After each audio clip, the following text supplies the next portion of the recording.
I wanted to start this interview based on your caption on Instagram, and I don't know if I should read it or you should read it. You can read Okay. For those watching, getting to know you for the very first time, care to share your screen name or your username on Instagram? My Instagram is at Big Day Ray, BigDaeRayee. And here's the caption under the post. Being sober to me means mentally at peace, being in control of yourself and surroundings. See, when you're fighting your struggles with substances, nothing good can come from that.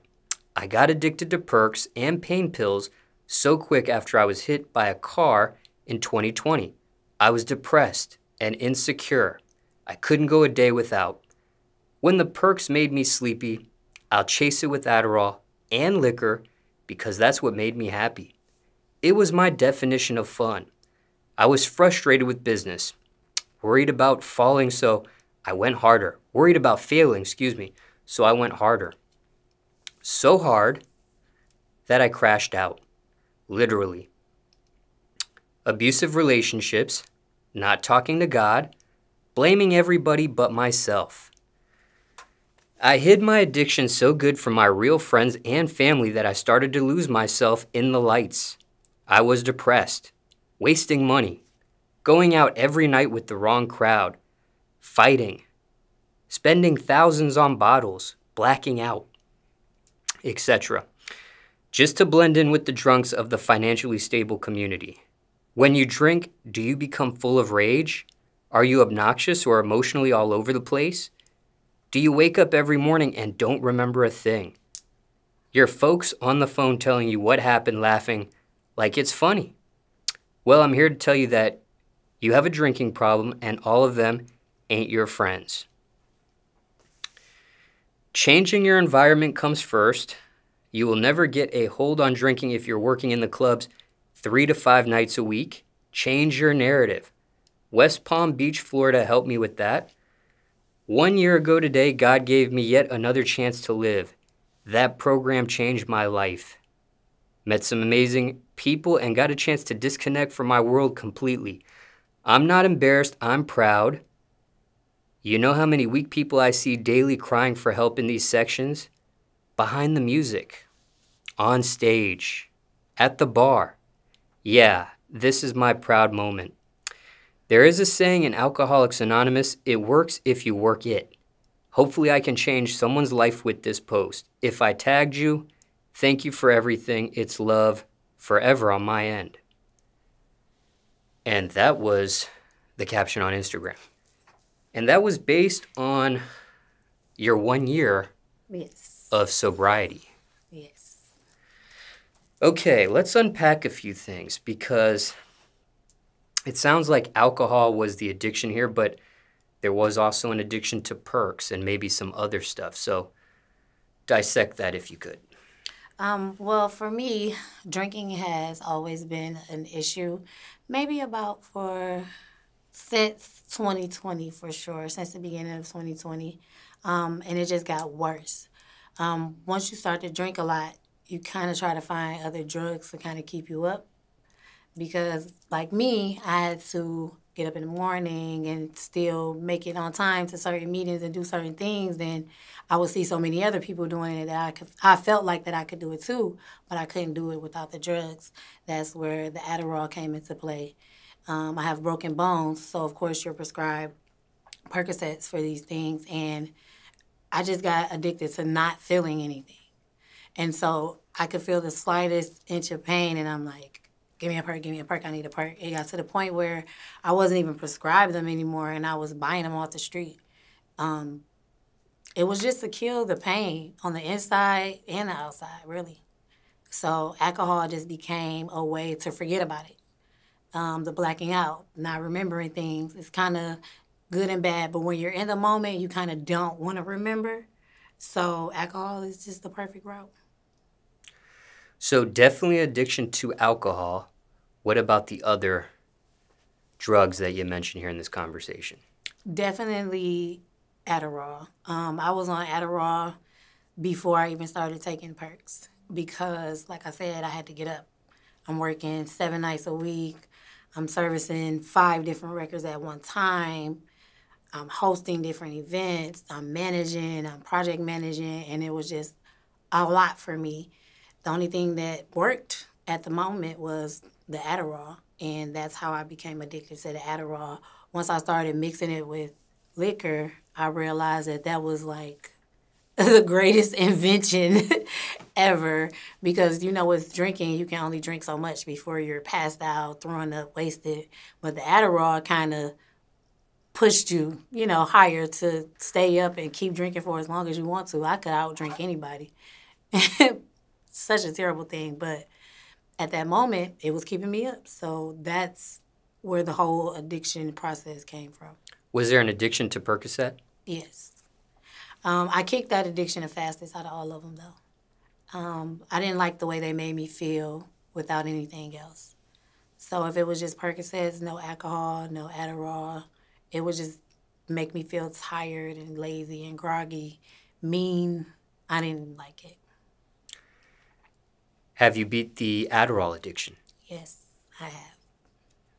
And then obviously alcohol, it's been 1 year. Which has been the hardest, but yes. Now, when was the last time you've touched each of these aside from alcohol? Alcohol was a year ago. Same.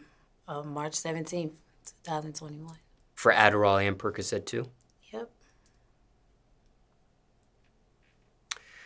Now, are you able to put a time frame on how long you were probably addicted to Adderall in your life? How long you were probably addicted to Percocet and alcohol?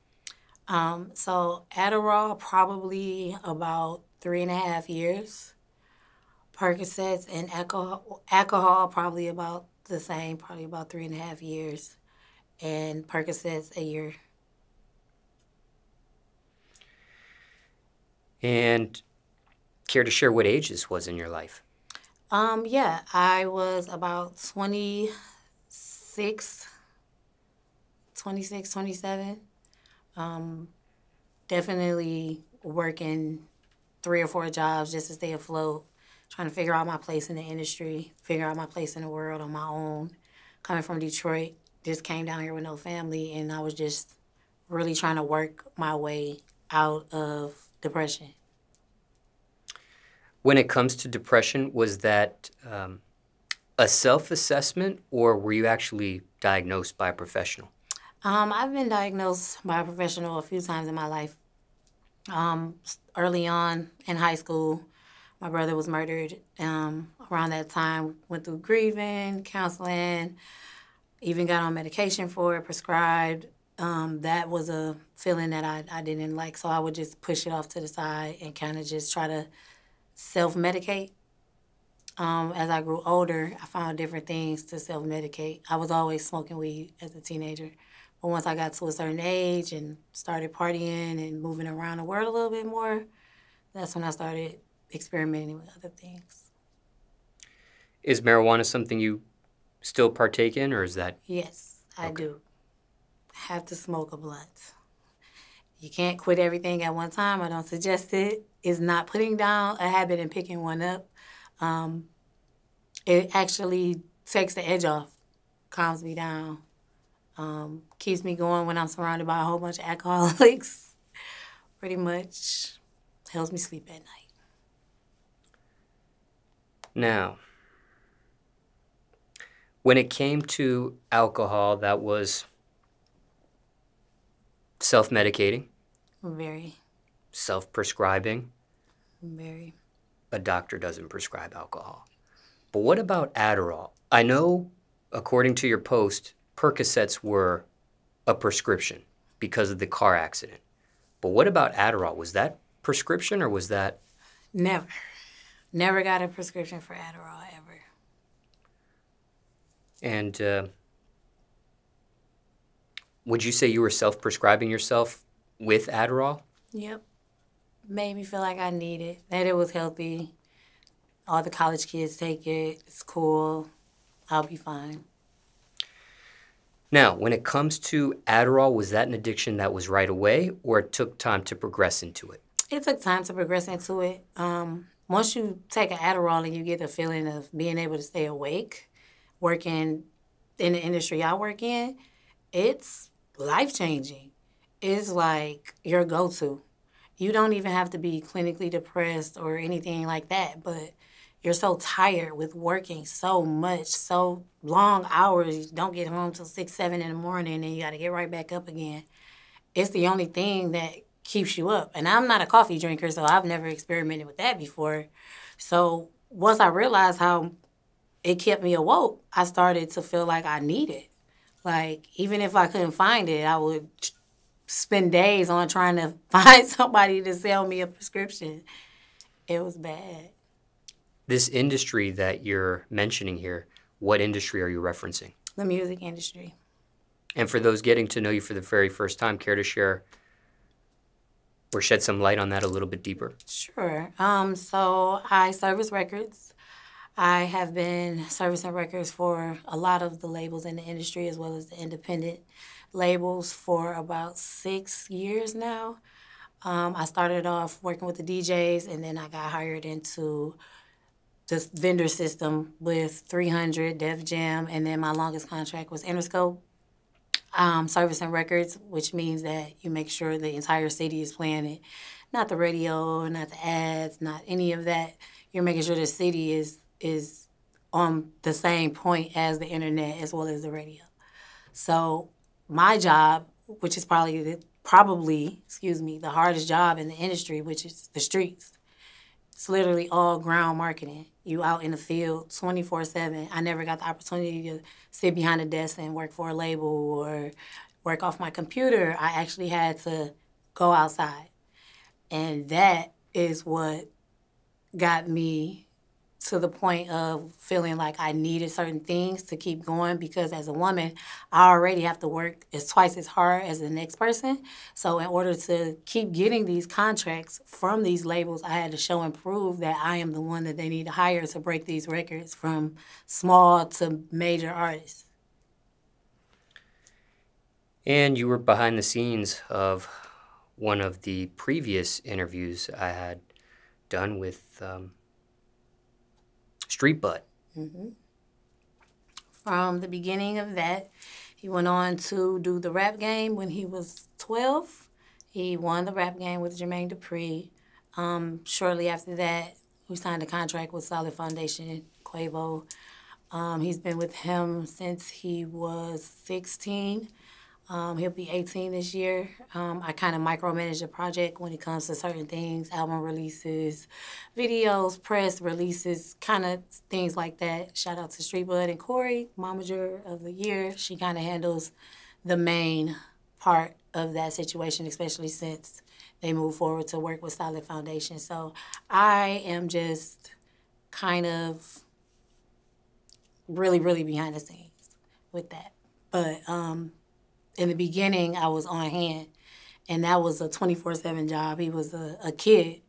That's a nonstop, work ethic that you have to put in for people to notice him and take him serious and help him progress to the next level. So that was a lot for me as well. But I kind of didn't know that at the time. I think trying to do everything is what got me to the point that I was at.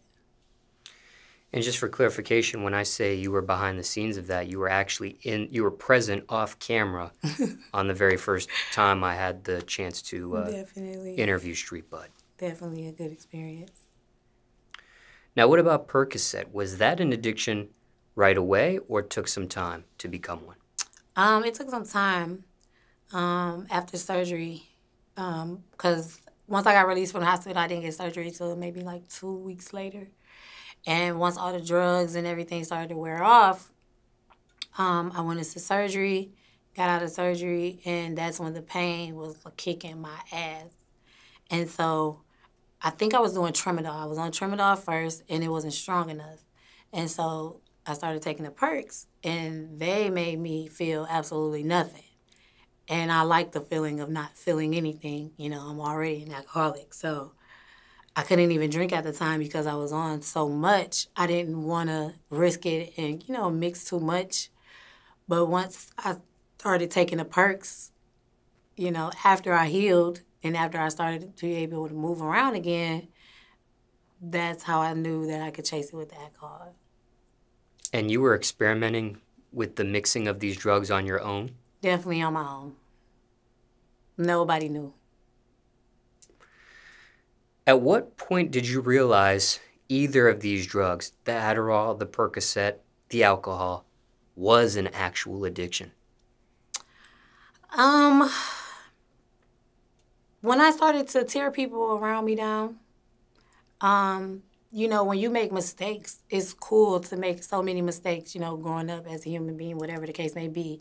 But when you start to affect the people that love you, that are around you, that's when it should become an issue for me. Because most people, you know, they run their whole family away before they realize it. But for me, family is important because that's all I have.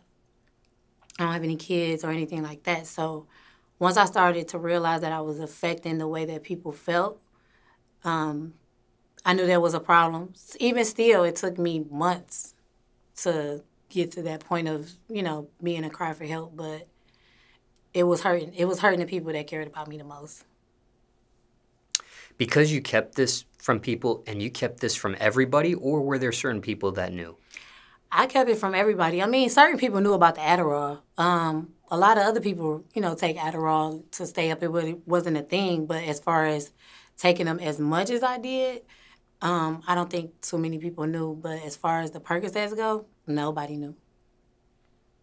And what about the fact that you were an alcoholic? Did anyone know that you were indeed an alcoholic? I don't think anybody came to those terms of alcoholic because alcoholism is promoted to be something that you have to, that rolls over in the morning and drinks before they eat and drink all day. And, like, there's different stages of alcoholism.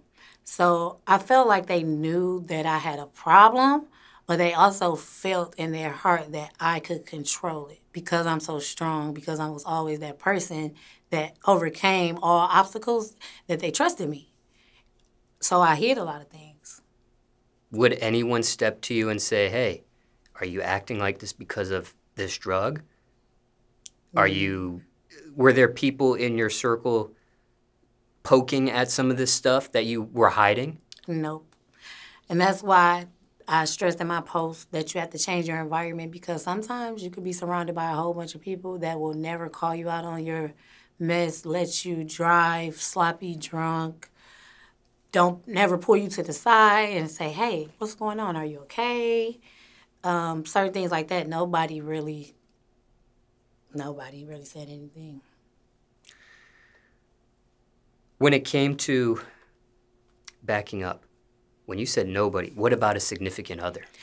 Yeah, my significant other, of course, because he spent a lot of time with me, and we've been knowing each other since I moved down here. So to know who I truly am and to see the person that I was becoming, he knew firsthand that it was an issue.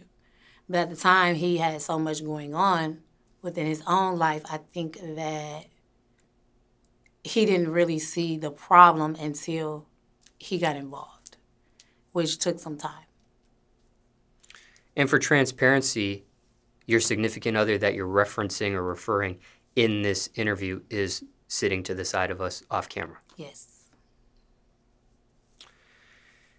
When it came to Adderall, when it came to Percocet, ever consumed a fake version? No, never, thank God.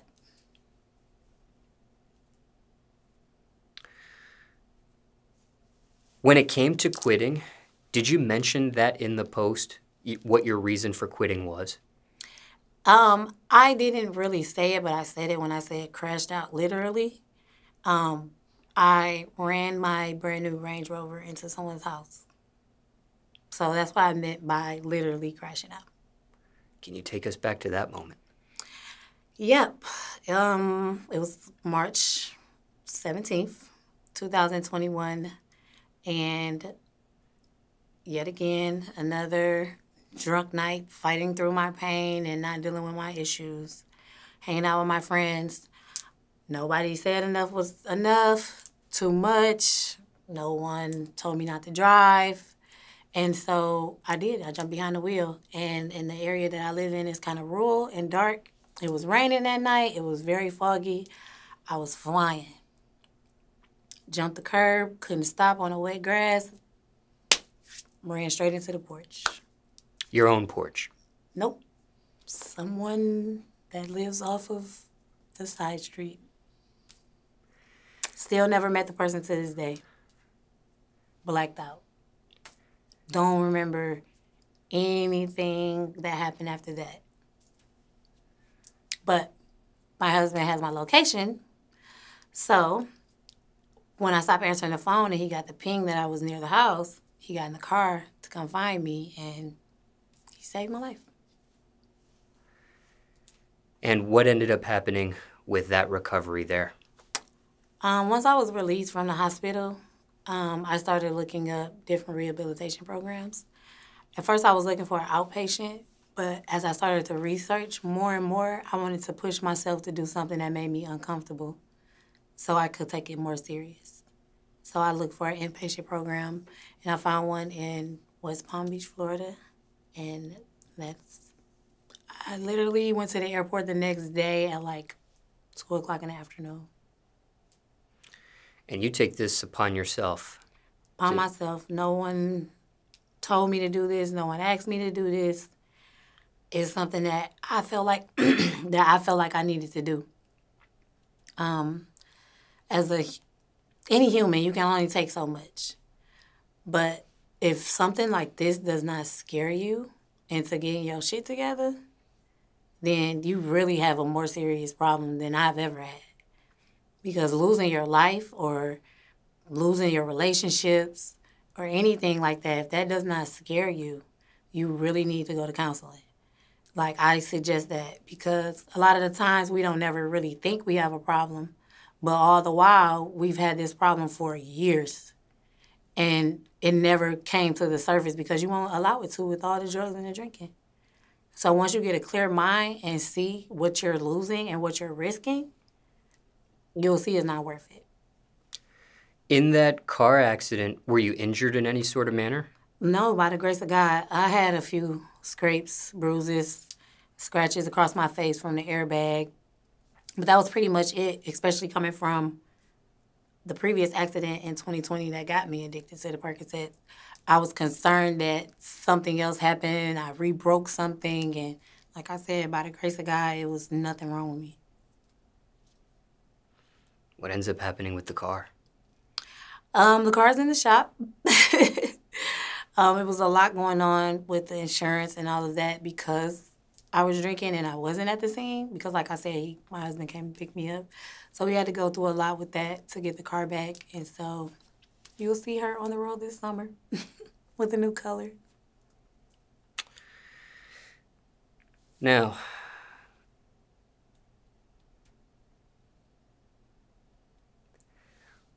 you were able to quit alcohol with the help of this program? Definitely. What about the Percocet? What about the Adderall? Was it the program as well that you attribute to that? Yeah, it was definitely the program. Once I got a hold on the alcohol, it was really no need for everything else. I had to change my environment. So I stopped focusing so much on the music industry and I went to open up an event space. Opening up a business in the middle of a pandemic or anything, it kind of takes your focus off of everything. You don't even have the mental capacity to want to go out and get drunk and have fun. You have so much going on with trying to build a company that kind of being busy kind of took my mind off of that a lot. Even though it is really extremely stressful, it's good stress to have. So having a strong support system around me and a strong team to help me build my company that kept me on a straight path is what actually got me to shift my focus. So I didn't need the Adderall, I didn't need the Percocets, I didn't need the alcohol because I was surrounded by people who understood me. I felt like I didn't have to bury who I truly was to be around these people. So, and they actually respect me more for that. I wish I would have known that a long time ago, but I wouldn't be here, so. Could you shed some light on that program? Yes, Banyan. Not going to do no free promo. That's all y'all get from me. But it wasn't necessarily just the program. It was the experience and the people that I met from the program. They have a wonderful staff, and everyone on their staff is actually a person that beat addiction. So instead of being in a facility surrounded by a whole bunch of doctors and counselors and trying to diagnose you with everything, you were actually surrounded by people who've been through what you've been through before. It's beautiful, and they don't separate people from their addictions. So you're going to be around people that have heroin addictions, people that have meth addictions, people that are addicted to Suboxones, and just all type of different stuff. And you think that you don't have anything in common with these people until you actually sit down and see that y'all have way more in common, and it doesn't necessarily have to be the drug of choice. And so just being surrounded by people that, one, been through way worse shit than me. I'm talking about worse. Like, I met a woman from Russia who was sold at 10 by her father to a guy in Miami and been on drugs ever since. Like, it's crazy stories, and then you just look at yourself and you're like, why the fuck am I so ungrateful? Why do I think that my life is so shitty when there's somebody out here that is going through it 10 times worse than me? It's people in here that don't have a home to go to or got their kids taken away from them. You know what I'm saying? It's so much to be thankful for when you're in a situation like that.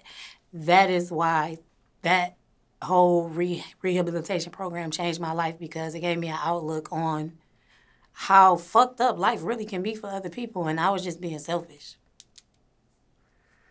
This program and the people that you met in it, was it all people that voluntarily chose to be in this program, or are anybody in there by force? And when I say force, I mean like yes, assigned to that program by, for probation lack of better officers. Yes, there you judges, go. Correct.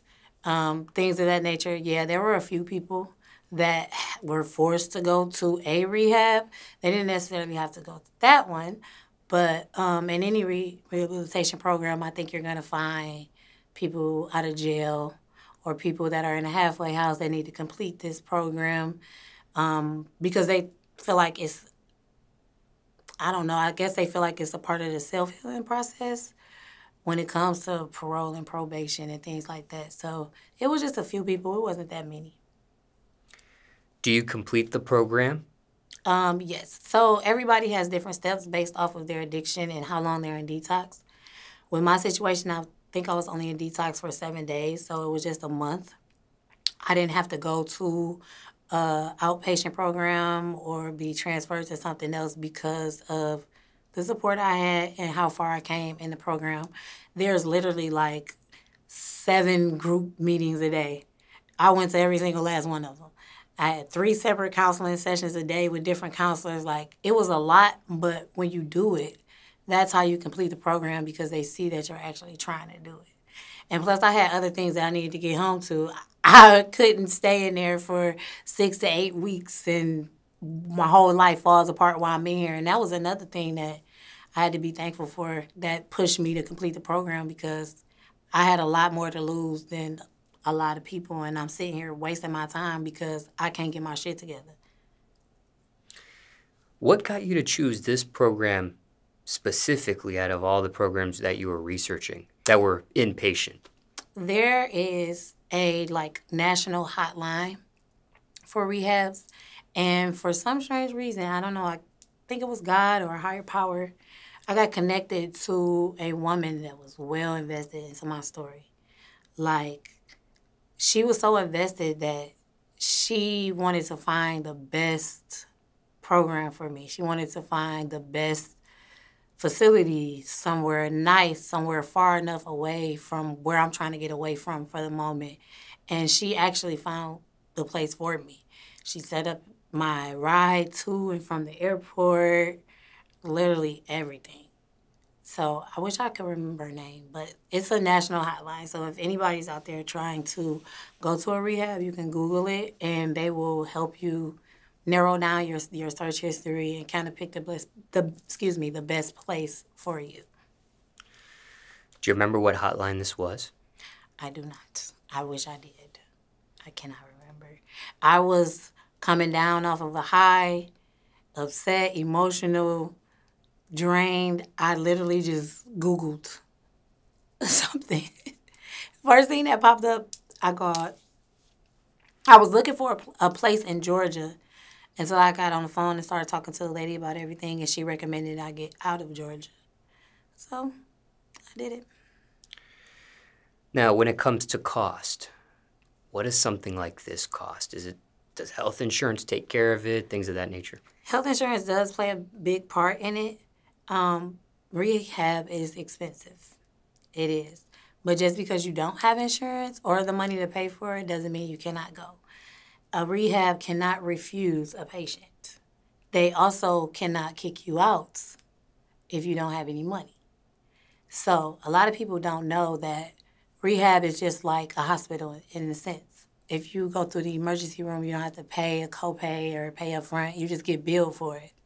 But it is a HIPAA violation for them to share that you were even in their rehab with any collection agency or anything.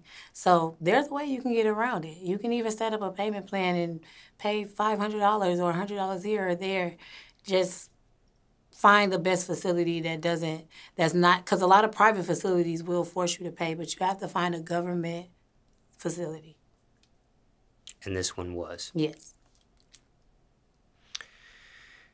Now, hypothetically speaking, do you think you could have beat this addiction without the aid of that rehab center? No, I wouldn't have taken it serious. I wouldn't have taken it serious. To see what all people have lost from fighting addiction is really what opened my eyes to realizing that this could be you. Without that, I wasn't surrounded by people that were constantly trying to remind me. And then, like I said, I was hiding so much of it that it didn't really seem like a problem. So I would have just continued to try to hide it. When you were at this rehab facility, were you truthful? Were you honest with your problems? Did you let it all hang out, so to speak? Definitely. Rehab has no closed doors. They will go all the way back to your childhood up until now. Like I said, just hearing people share their stories, yours isn't so bad. Like, if you think you have a bad story to tell, it's somebody out there with a story 10 times worse than yours that make your story sound like shit. Sometimes you also hear in the news or the media, sometimes people will start a rehab program and quit. Was that ever an option for you, or you were determined to go all the way? I was definitely determined to go all the way, but I did have my nights that I wanted to quit.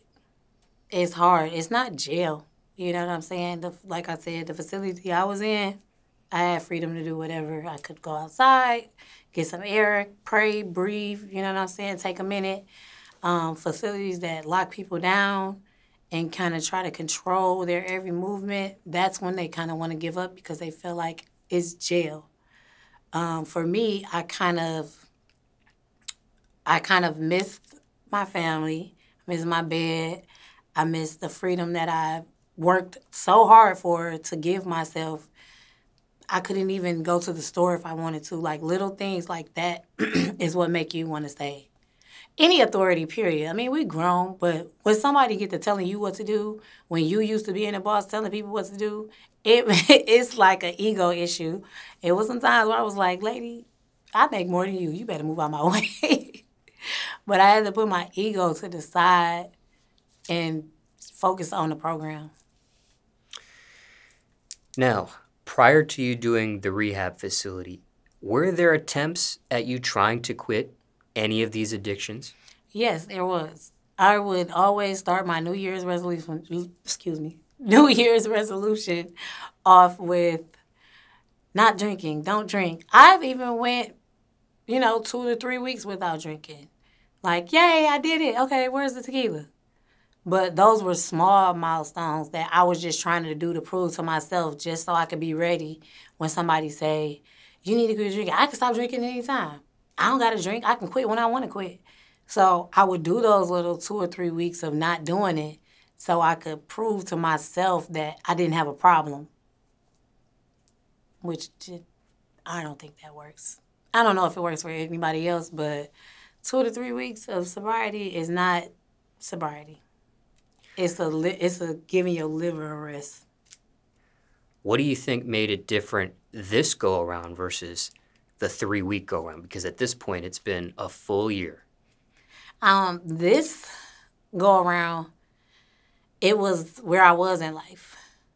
Like, at that moment, I literally had everything that I wanted. Everything. My business, my home, my husband. I moved my mom down here. We had a dog. Like, I had everything that I wanted. Money, you name it.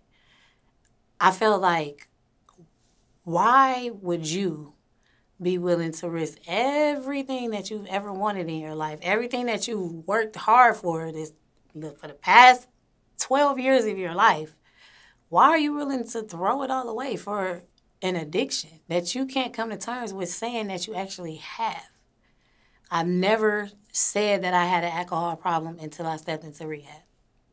Never. In addition, that car accident you had with your Range Rover could have been much worse. Definitely. That was another wake-up call.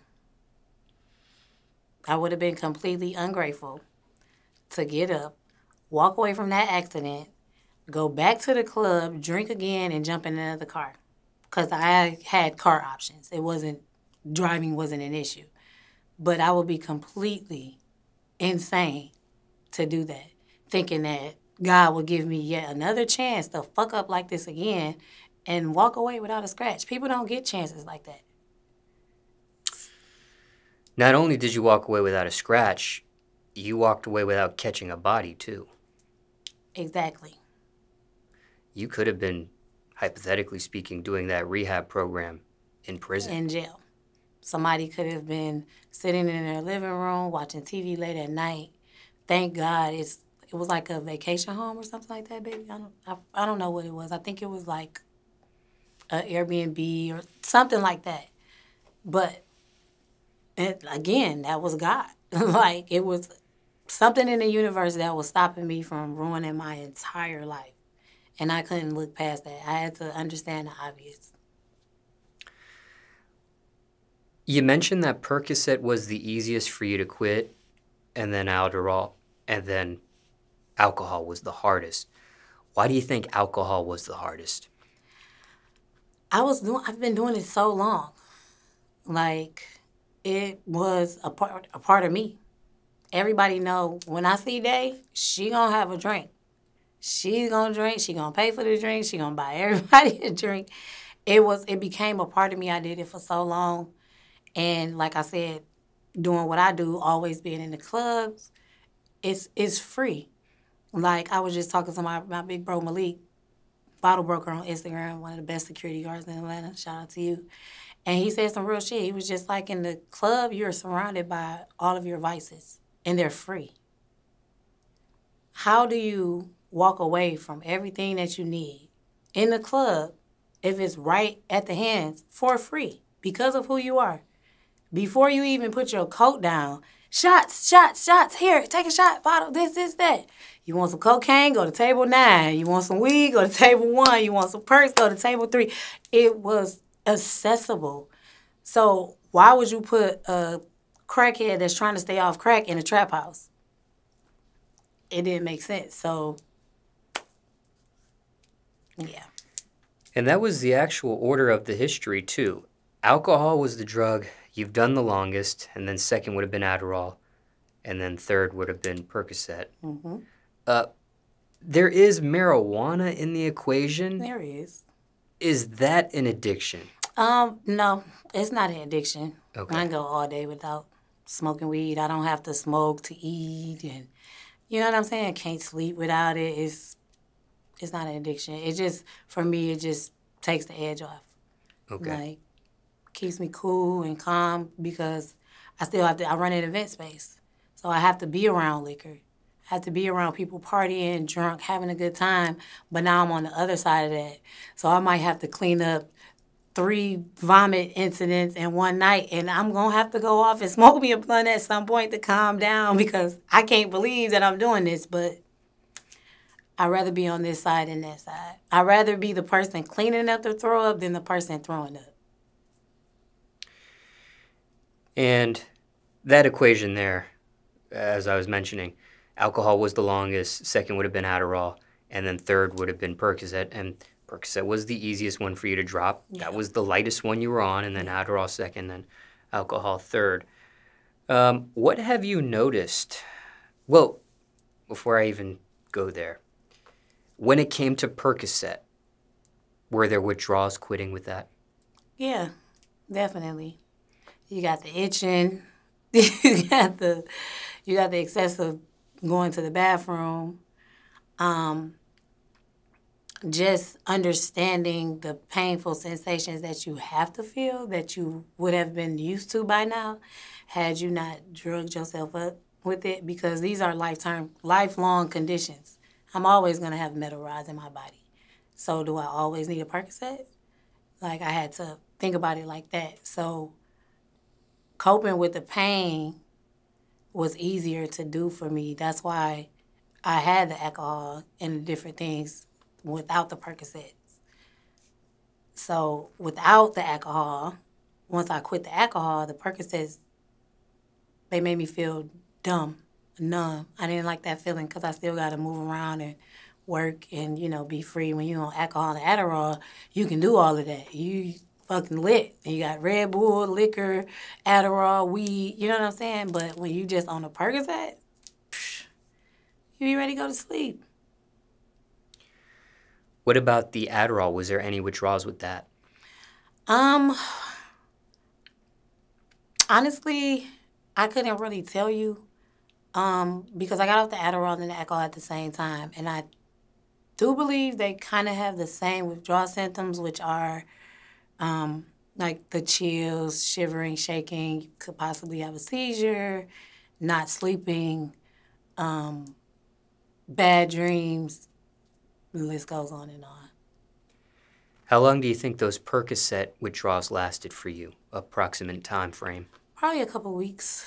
Probably like 14 days. That's how long it takes for something to kind of slowly leave your system anyway.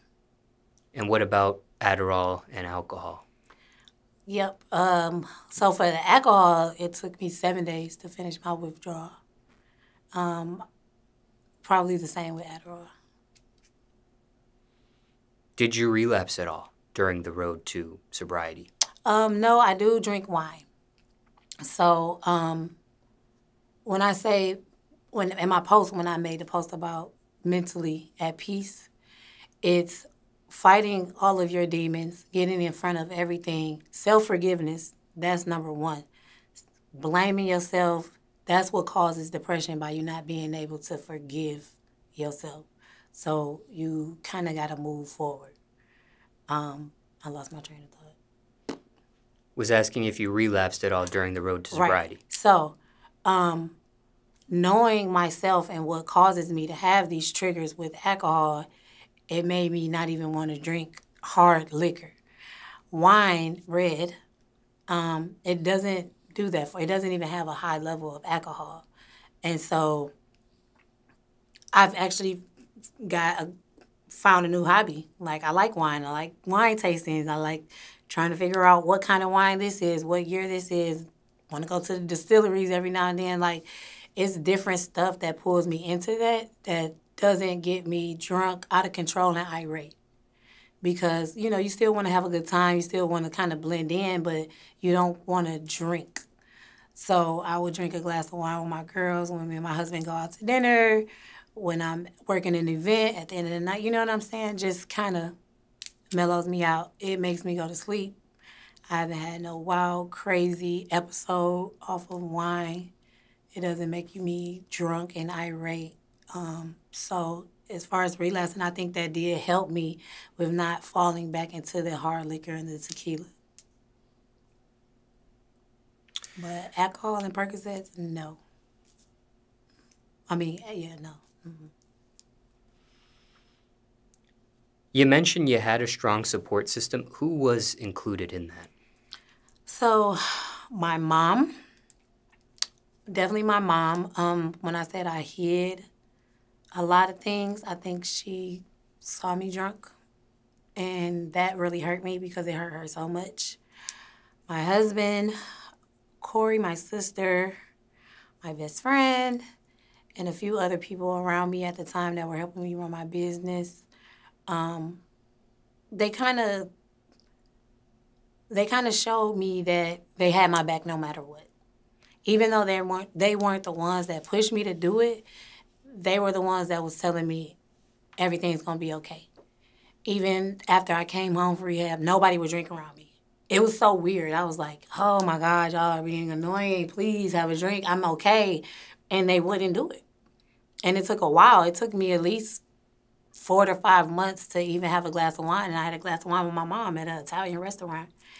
And I think, yeah, that's pretty much it. I have a small family. Like I said, I just moved my mom down here. So with those 5 or 6 people in my corner, definitely strong. When I was in rehab, those were the people that were running my business, making sure everything was still running smoothly. We definitely had events while I was gone. They held it down completely. Forever grateful for that. When you say sister, are you using the phrase sister figuratively speaking, or you mean biologically speaking? Well, we're not biological sisters, but nobody can tell us that. Corey, Street Buzz mom. Now, what have you noticed health-wise, mentally, or physically since you've quit? Ooh. Mentally, well, I've realized on both sides. Mentally, I'm definitely prepared to take on a lot more than I used to be able to deal with. I've grown patience. A clear head of thinking when you get up in the morning and you don't have a headache and you're not throwing up and you don't feel sick from the night before. That's like the best feeling ever. Physically, my skin, my teeth, my eye color, my hair, my weight, my pH balance, everything. Drinking heavily like that, it takes a toll on you mentally and physically. Like, a lot of females out here that look 45 and they 22, that's the alcohol. It's not the drugs, not the cocaine. It is the alcohol doing that. It is slowly deteriorating you from the inside out. That's why you can smell it coming out of people's pores when they talking to you and they walk past you, because it's literally eating them up physically. What about financially? Definitely financially. If you partied like I did, or you was in the nightlife involved like how I was, you could save thousands. I'm at $93,000 in a year on the low end. That is if I only spent $200 a day. But we all know in Atlanta, it costs more than that to drink. Because of who I am, I didn't have to spend as much.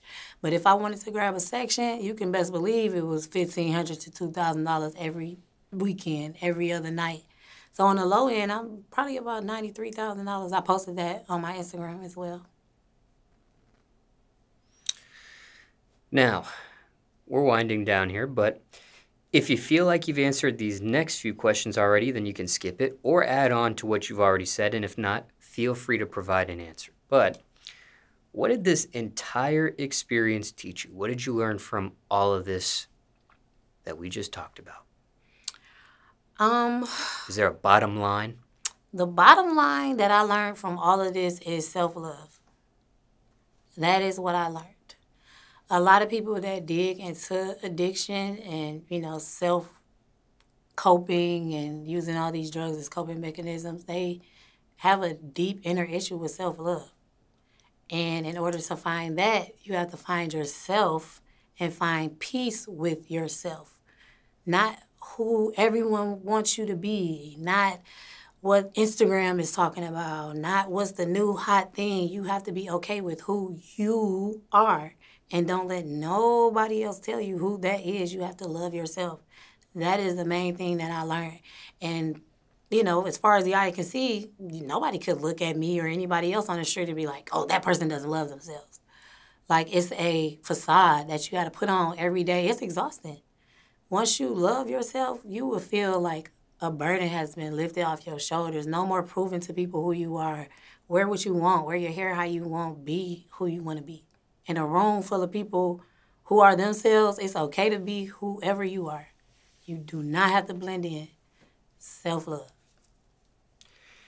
If you could turn back the hands of time, would you have done anything different in this situation?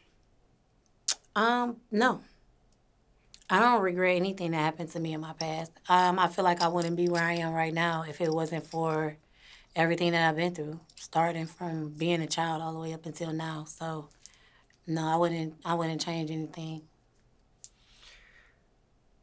What did you wish you knew before you became addicted to Percocet or Adderall or alcohol? I wish I knew that people were going to respect me for making my own decisions. I was trained to be an industry robot. Drink what they drink. Live the life they live. Party like they party. Be at every industry event like they, you know what I'm saying?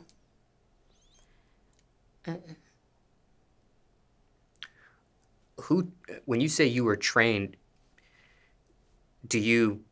was there a mentor that taught you this? Was this just... No, just the streets. When you're trying to get a certain thing done and you're trying to maneuver down a certain path, there are certain things and certain rules kind of that you have to abide by. And one of them is having a good time. Even with service and records, you can't walk up on a DJ without a drink. You can't go to the club without a section. You can't get the song played unless you got 5 bottles at your table. It just goes on and on and on. And I didn't know that I didn't have to partake in any of that to be cool and respected. Respectfully asking you this question here. Were your parents Percocet users, Adderall users, alcohol drinkers? I can't really say too much about my dad. I don't really know him like that. But my mom, no. My grandparents, definitely yes. My grandmother had me making her Hennessy glasses with salt and 2 ice cubes since I was 11 years old. Do you think any of that may have played a role? Definitely. For sure. I mean, knowing how to mix drinks as a teenager, you become the bartender at all the kickbacks. You're designated to go to the liquor store. It played a big role that I didn't realize until I got out of that. So. Also respectfully asking you here, does an addiction run in your family by any chance? Yep, it does. Alcoholism on my mom's side. Like I said, my grandmother wasn't the only one with the problem. I know for a fact on my dad's side, harder drug addiction definitely comes into play. Cocaine and heroin. Do you think any of these instances may have played a role into yours? I wouldn't say instances, but feeling like it's normal, like it's a part of you, using it as an excuse kind of played a part in it. You know, you can always lean on the whole, everybody does it, it's hereditary bullshit. What do you want people watching this interview to know about those addicted to Percocet or Adderall or alcohol? I want you to know that if you don't change your environment, nothing about your situation is going to change. Nothing. You can look around and think that you got the best environment, and you don't. It's okay to be that person that can't drink and have fun like everybody else. It's okay to not want to party hard and go out 7 nights a week. It's okay. Like, you have to change your environment. That is first and foremost. You have to cut people off. You got to learn how to say no. You have to be strong, and that's not going to happen if you inebriated. So you got to change your environment. Even if you take a step back for a couple of days and see how much your phone ring when it's time to go somewhere, versus seeing how much your phone ring when you fall off the grid for 30 days and don't nobody know you was in rehab, you'll take a step back. Now, has your environment changed, being that you are you have an event center business? Yes, it has. I'm always working. It's my job to put on the best event for people 7 days a week. So my real friends, they include themselves in my environment. They come by, they help, they bring me clients, they show up, they support.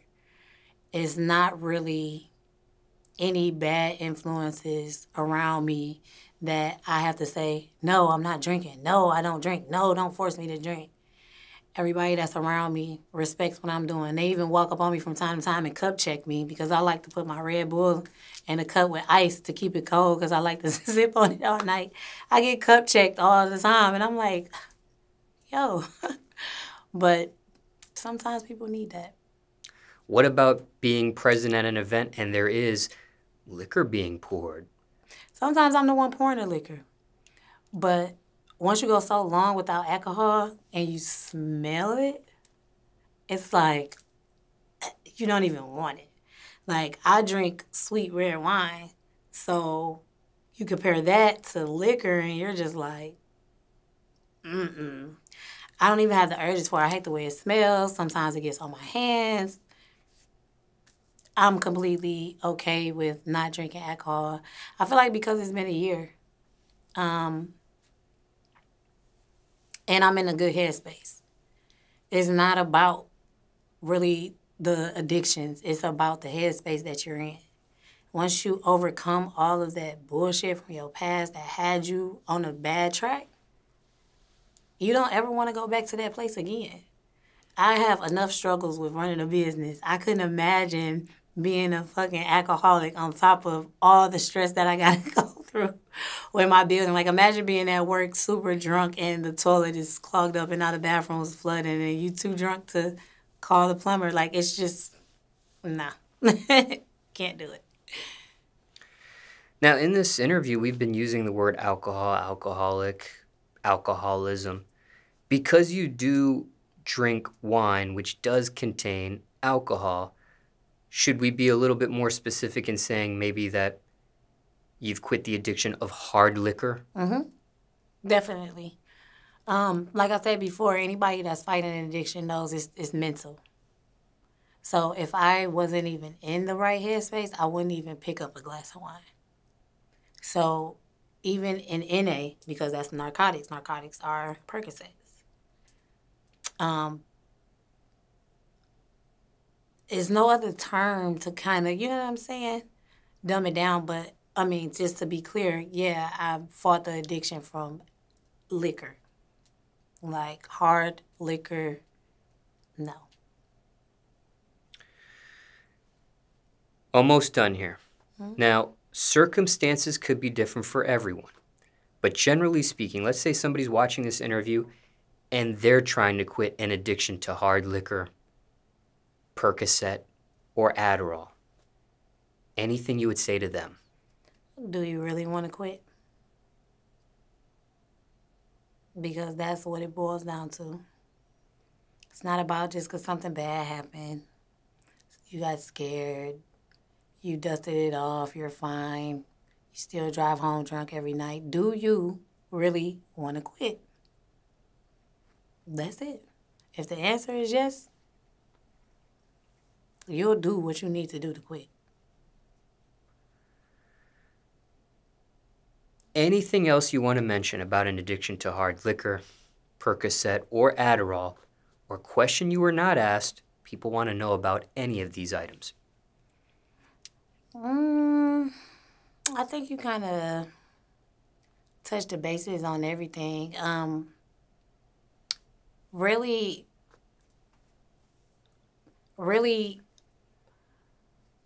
Emotionally speaking, like I said, everybody needs some type of therapy. Regardless of if you don't even think you're going through something, therapy is not talking to your friends.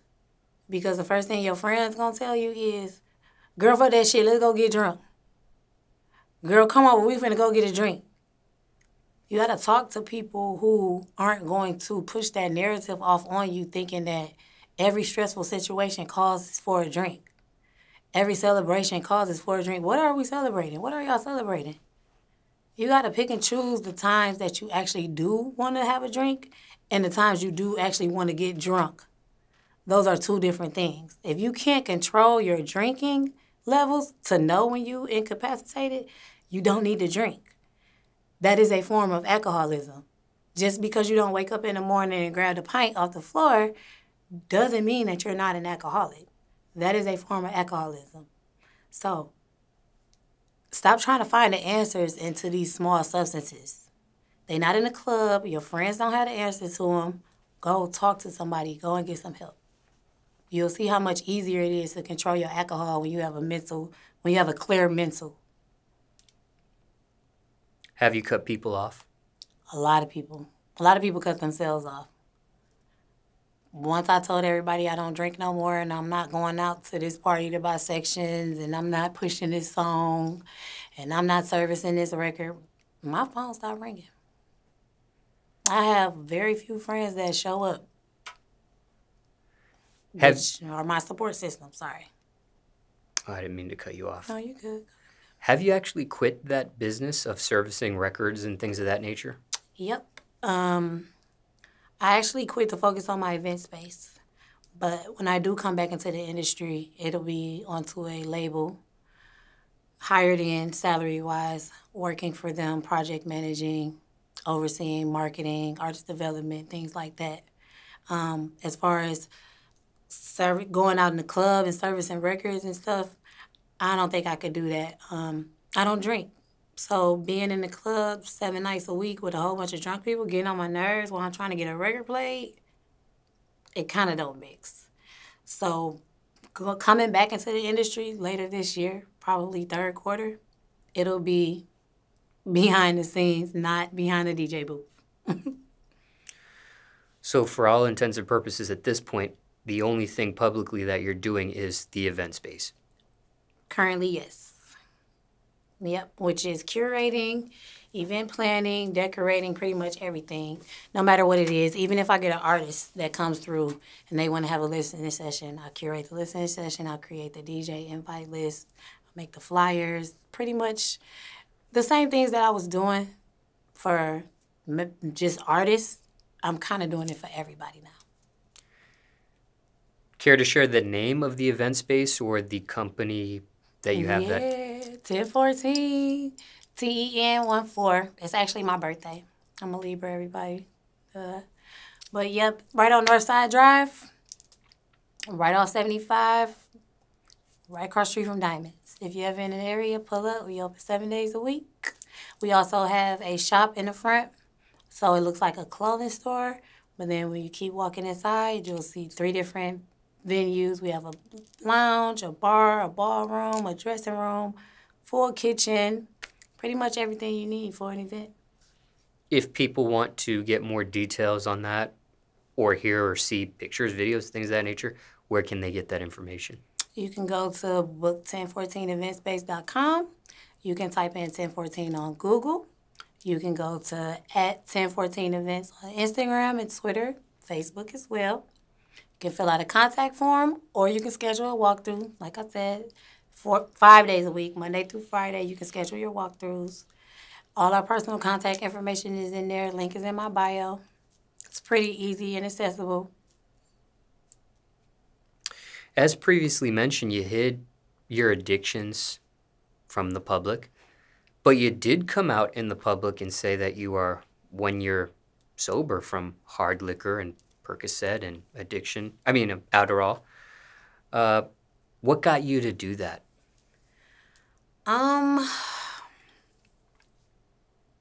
I wanted to change the narrative of only posting wins and not losses.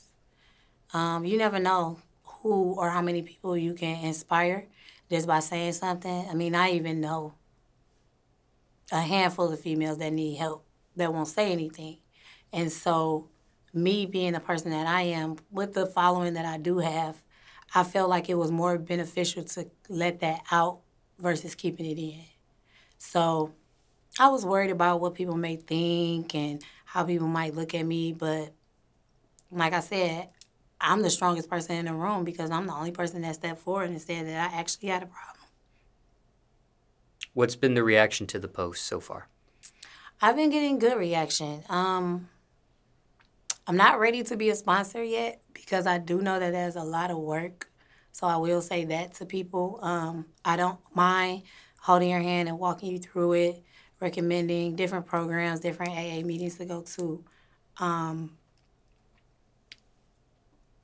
But overall, it's been good. It's been a blessing. People that I haven't spoken to in years are reaching out, sending paragraphs, talking to me about their family members that have problems. Like, it definitely opened up the doors. I mean, I'm here with you talking about it right now. You would have never known that I was going through that. So I'm thankful that I actually had a semi-big enough platform to kind of reach people who wanted to help me tell my story. Yes, and personally speaking, we've reconnected because of that post. I do follow you on Instagram. I've been following you on Instagram for a long time, but with the Instagram algorithm, sometimes people don't hit your timeline like they used to and things of that nature. So even though I was following you, did you at one time post about the accident? Yeah. Because I could have sworn I remember seeing that post of you in some sort of accident, but I couldn't remember if that was the Range Rover accident or that was the accident that took place when you got addicted to Percocet. That's the accident that took place when I got addicted to Percocet.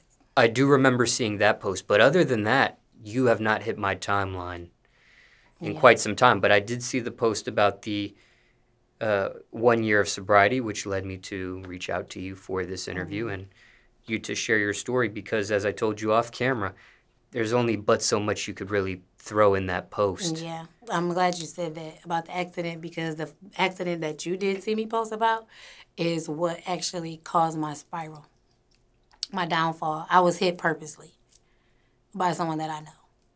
And dealing with that on top of getting yourself back together and trying to be a normal person and hide all these third-degree burns that you got all over your body all the time, it is depressing. I was all over the place. So that was the beginning of my downfall, my major downfall. And that had something to do with the abusive relationship that you mentioned in the post. Yep.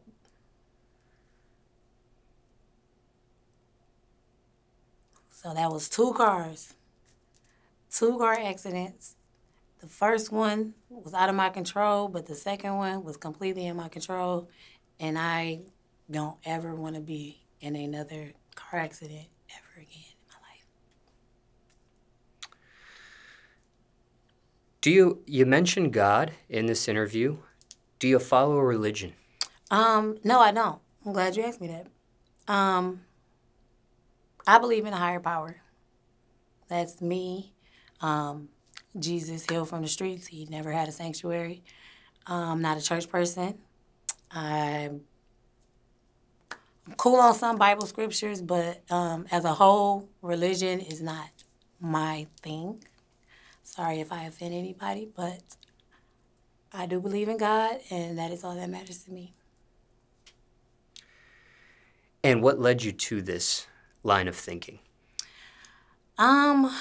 Black churches are the hardest. We gonna praise the ones that are good, God-given people running them, but there are some that just rub me the wrong way. The way that they think, the way that they treat people, the way that they teach. It's a lot of things that I did not agree with growing up, but I did not have a choice whether I wanted to go or not. Now that I do have a choice, I decided not to go. And when you were raised, it sounds like you were raised to follow a religion. Yep, Christianity. Did it get any more specific under Christianity at that time in your life? Nope. Just 4 days a week, Bible study, choir, church twice on Sunday. I think my mom was just trying to keep me out the streets. And at what point did you divert? Was it a certain age in your life or a certain point in your life when you had this line of thinking? And About 16, 17. Yep. That's when we started to get more internet. More internet, more, just different ways to research different things. People are able to voice their opinions. Some things made sense. And, I just did my own research, and I'm okay with just not belonging to any religion. because you were raised by your mother to follow a religion, did that cause a rift between you two by any chance? No, not necessarily. My mother is big on, not necessarily big on religion. She is just a person that wants to make sure we follow God. In all our journeys in life, she's strong on praying. And when I stopped praying, that's kind of, what led me downhill. Especially with my mom, because we pray together. Like, I stopped doing that in the whole. It didn't cause too much of a rift because we were already in two different places. But praying actually brought me and her back closer, so. Anything else? Those are pretty much my questions there. Is there anything else in regards to any of this subject matter?